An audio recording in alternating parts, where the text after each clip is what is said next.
Hello friends, welcome back to our channel. Friends, మనం ఈరోజు అన్ని న్యూస్ పేపర్లో వచ్చిన ఇంపార్టెంట్ ఎడ్యుకేషన్ అప్డేట్స్తో పాటు చాలా ముఖ్యమైన కరెంట్ అఫైర్స్ కూడా రావడం జరిగింది. సో వాటన్నింటిని వన్ బై వన్ ఈ వీడియోలో పరిశీలించే ప్రయత్నం అయితే చేద్దాం. వీడియోని మాత్రం ఎండ్ వరకు చూడండి. వీడియో నచ్చితే తప్పకుండా లైక్ చేయండి. సో మొట్టమొదటి అప్డేట్ కనుక మనకు చూసినట్లయితే మనకు టీఎస్బీసీ స్టడీ సర్కిల్ నుంచి గ్రూప్స్ కోచింగ్ సంబంధించిన గడువు అయితే మరో 3 రోజులు అయితే పొడిగించినట్టుగానైతే మనకు ఆ వెబ్సైట్లో వాళ్ళు అప్డేట్ కూడా ఇచ్చారు. ఈ నెల 24 వరకు అయితే ఈ యొక్క అప్డేట్ని అయితే మనకు పొడిగించినట్టుగానైతే ఇచ్చారు. సో అప్లికేషన్ లింక్ మనకు 24వ తేదీ వరకు అవైలబుల్గా ఉంటుంది. కాబట్టి ఇంకా ఎవరైనా అప్లై చేసుకున్న వాళ్ళు ఉంటే మన ఛానల్లో వీడియో ఉంది, దాన్ని చూస్తే అయితే మీరు అప్లై చేసుకోవచ్చు. సో నెక్స్ట్ కనుక మనం చూసినట్లయితే మొట్టమొదటి అప్డేట్ మనకి ఈరోజు టీఎస్పీసీ చైర్మన్గా రిటైర్ ఐఏఎస్ను ప్రభుత్వం పరిశీలిస్తున్నట్టుగానైతే మనకి ఇక్కడ ఒక అప్డేట్ని అయితే మనకి ఇచ్చారు వార్తా పేపర్లో. So Telangana state public service commission చైర్మన్గా ఐఏఎస్ అధికారిని నియమించే అవకాశం ఉన్నట్లు తెలుస్తుంది. కమిషన్ చైర్మన్గా ఉన్న విశ్రాంత ఐపీఎస్ను కూడా నియమించే అవకాశాన్ని కూడా ప్రభుత్వం పరిశీలిస్తున్నట్టుగా మనకి ఇక్కడ ఇచ్చారు. సో ఐఏఎస్ అంటే మనకు గతంలో కూడా వార్తలు వచ్చాయి. అగనూరు మురళీ సార్ పేరును కూడా పరిశీలిస్తున్నట్టు. సో నిన్నటి వార్తల్లో అయితే మనకు విశ్రాంత ఐపీఎస్కు సంబంధించి పట్నం మహేందర్ రెడ్డి గారు మాజీ డీజీపీని కూడా నియమించే అవకాశాలు ఉన్నట్టయితే పోలీసు వర్గాల్లో చర్చ జరుగుతుందని అయితే వార్తలు వచ్చాయి. సో అయితే విశ్రాంత ఐపీఎస్ అధికారిని చైర్మన్గా నియమిస్తే మాత్రం మనం కమిషన్ నిబంధనల ప్రకారం పదవి విరమణ 62 సంవత్సరాలు మాత్రమే. కాబట్టి సో ఆయన కేవలం 9 నుంచి 10 నెలలు మాత్రమే ఆయన బాధ్యతలు చేపట్టే అవకాశం ఉంది.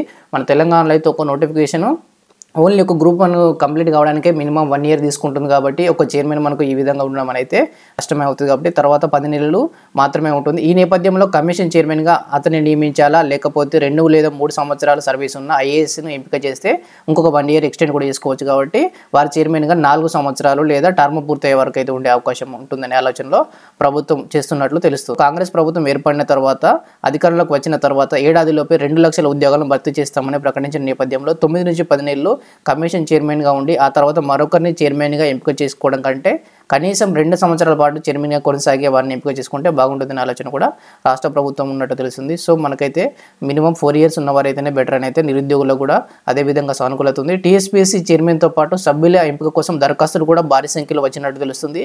చైర్మన్తో పాటు 9 మంది సభ్యుల నియామకంకు సంబంధించి సుమారు 600 వరకు దరఖాస్తులు వచ్చినట్టుగా తెలుస్తుంది.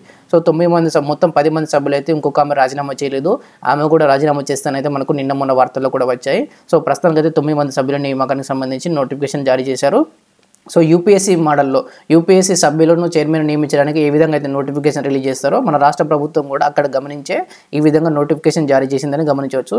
సో ఈ యొక్క దానికి సంబంధించి అప్లై చేసుకున్న వాళ్ళు ప్రొఫెసర్లు కూడా ఉన్నట్టుగా తెలుస్తుంది. ఉన్నత విద్యా మండలి వైస్ చైర్మన్గా ఉన్న ఒక ప్రొఫెసర్ కూడా దరఖాస్తు చేసినట్టు విశ్వసనీయంగా తెలిసింది. సో ఈ యొక్క వైస్ చైర్మన్ అయితే మనకు ఢిల్లీ లెవెల్లోనైతే మనకు పైరవేలు కూడా చేస్తున్నట్టుగా అయితే మనకు గతంలో ఆంధ్రజ్యోతి పేపర్లో అయితే రావడం జరిగింది. కమిషన్ చైర్మన్తో పాటు సభ్యుల ఎంపికకు ఈ నెల 12 నోటిఫికేషన్ జారీ చేసి దరఖాస్తును స్వీకరించిన విషయం కూడా తెలిసింది. కాబట్టి సో దీనికి ఒక స్క్రూటినీ కమిటీని ఏర్పాటు చేసి సో దానిలో కొంతమందిని డ్రాఫ్ట్ చేసి ప్రభుత్వానికి అయితే నివేదిక ఇవ్వనట్టుగానైతే మనకు తెలుస్తుంది. సో 62 సంవత్సరాలు సంబంధించి చైర్మన్తో పాటు సభ్యులు పదవీ కాలం 5 సంవత్సరాలు లేదా 62 సంవత్సరాలు మాత్రమే పదవీ విరమణ వయసు అయితే ఉన్నది. కాబట్టి సో సర్వీస్ ఉన్న వారిని అయితే తీసుకోవాలని అయితే మనకి ఇక్కడ ఇచ్చారు.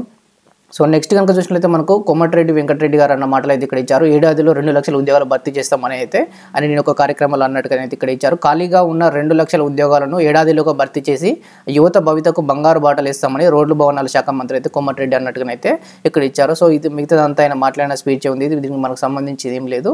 సో నెక్స్ట్ అప్డేట్గా మనం చూసినట్లయితే గురుకుల పోస్టుల భర్తీ అనే ఎప్పుడు అనే టైటిల్ తోటి అయితే మనకు నమస్తే తెలంగాణ నుంచి ఒక అప్డేట్ ఇక్కడ ఇచ్చారు.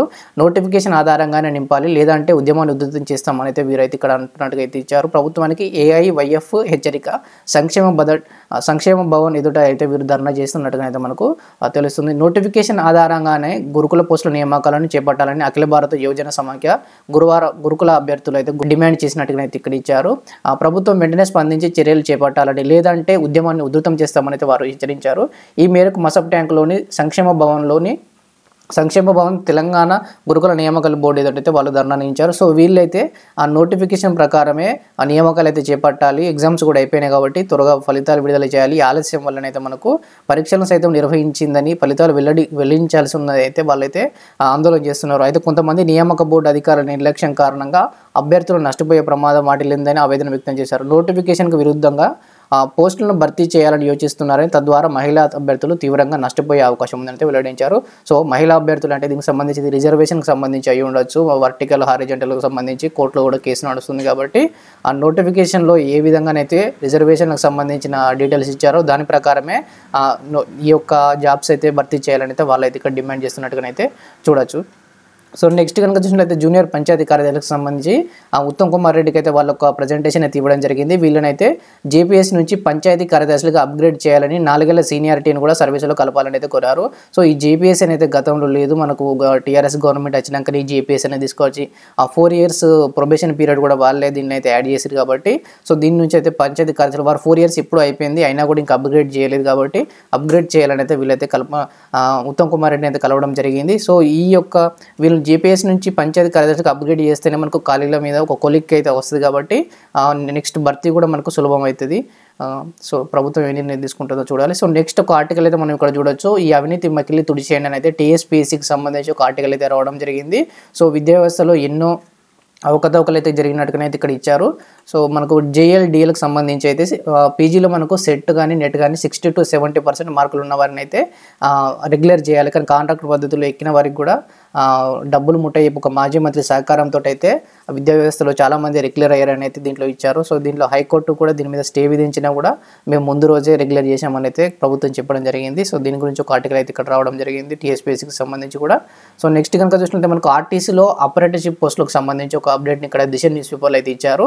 సో ఖాళీగా ఉన్న నాన్ ఇంజనీరింగ్ అప్రెంటిస్ పోస్టులు భర్తీ చేస్తున్నట్టు టీఎస్ఆర్టీసీ ఎండీ సజ్జనాథ్ తెలిపారని ఇచ్చారు. సో ఈ మొత్తం పోస్టులు దీంట్లో వేయలేదు కానీ వేరే న్యూస్ పేపర్లు అయితే ఇచ్చారు. టోటల్గా అయితే 150 ఖాళీలు అయితే ఉన్నాయి దీంట్లో. సో 3 సంవత్సరాల కోర్సు ఉంటుందండి, ఇది అప్రెంటిస్షిప్ కోర్సు, ఇది 3 సంవత్సరాలు అయితే ఉంటుంది. సో ఈ 3 సంవత్సరాల్లో నెలకు 15,000 అయితే మొదటి సంవత్సరం మొత్తం 15,000 శాలరీ వస్తుంది నెలకు. ఆ తర్వాత 16,000, రెండవ సంవత్సరం 16,000, మూడవ సంవత్సరం 17,000 శాలరీ అయితే వస్తుంది. 3 సంవత్సరాలు మాత్రమే కోర్సు ఉంటుంది కాబట్టి సో ఇంట్రెస్ట్ ఉన్న వాళ్ళైతే ఈ యొక్క వెబ్సైట్కి అయితే వెళ్ళి అప్లై చేసుకోండి.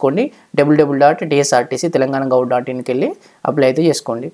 నెక్స్ట్ అప్డేట్గా మనం చూసినట్లయితే గణతంత్ర వేడుకలకు అయితే ముఖ్య అతిథిగా మనకు ఫ్రాన్స్ అధ్యక్షుడు అయితే రానున్నారు. ప్రతి సంవత్సరం మనకైతే జనవరి 26కు ఒక అతిథిని అయితే మనము ఇన్వైట్ అయితే చేయడం జరుగుతుంది కాబట్టి ఈ ఏడాది అయితే మనకు గణతంత్ర వేడుకలకు ఫ్రాన్స్ అధ్యక్షుడు మాక్రాన్ ముఖ్య అతిథిగా హాజరవుతున్నట్లయితే మీరు ఈ అప్డేట్ని గుర్తుపెట్టుకోండి. సో నెక్స్ట్ అప్డేట్ కనుక చూసినట్లయితే మనకు NAAC international leadership excellence award, ఇది సౌత్ విభాగంలో అయితే మనకు వచ్చింది.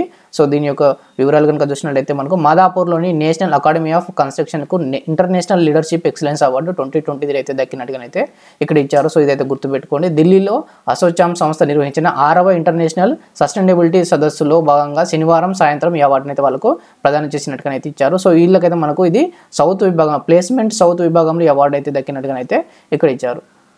సో నెక్స్ట్ కనుక చూసినట్లయితే మనకు ఒక ఓడనైతే వార్తల్లో వచ్చింది. ప్రపంచంలోనే అతిపెద్ద ఓడగా రికార్డ్ అనేది ఇక్కడ ఇచ్చారు. సో టైటానిక్ ఓడతో పోల్చితే ఇది 5 రెట్లు పెద్దదంట.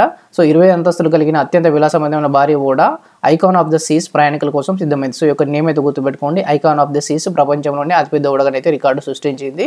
సో దీన్ని అయితే ప్రారంభానికి అయితే ఇది సిద్ధంగా ఉన్నట్టుగానైతే ఇక్కడ ఇచ్చారు. సో నెక్స్ట్ మనం చూసినట్లయితే ఈనాడు ప్రతిభ నుంచి మనకు రోజు 3 కరెంట్ అఫైర్స్ అయితే దీంట్లో ఇవ్వడం అయితే జరుగుతుంది. సో దీంట్లో కనుక మనం చూసినట్లయితే ఏ రాష్ట్ర సాంప్రదాయ నృత్యం గర్బాకు యునెస్కో గుర్తింపు అయితే ఇటీవల లభించింది అనుకుంటే, గర్బా అనేది మనకు గుజరాత్కు సంబంధించిన నృత్యం.